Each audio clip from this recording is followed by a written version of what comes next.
Nagsidalo naman ang photography enthusiast sa katatapos na digital photography workshop na isinagawa ng grupong Camaraderie. Ang buong detalye mula kay Roland Blanco. Ito si Jonas, 10 taong gulang. Pero hindi PlayStation, basketball o anumang larong pangbata ang kanyang pinagkakaabalahan ngayong bakasyon. Ang kinahihiligan niya ngayon, camera.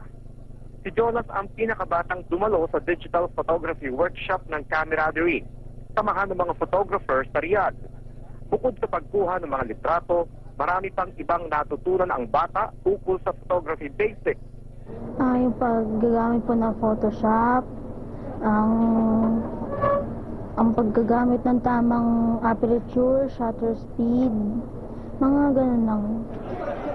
Sa workshop na ito, ang isang bagitong litratista ay natututo ng tamang paggamit ng camera, lens, flash, filter at exposure.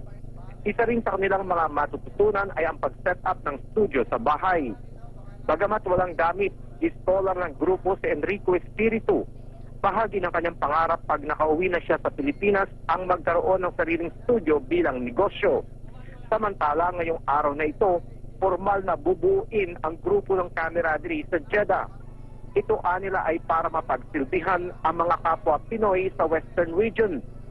Ayon sa pamunuan ng Camaraderie, mas marami silang natutulungan, mas ganado silang magturo ng kanilang nalalaman ukol sa kamera.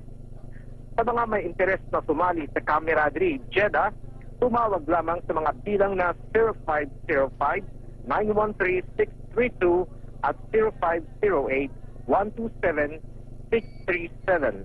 Masaya to. Madali ka matuto, pwede ka maging sikat. Roland Blanco, Middle East News Bureau, Riyadh.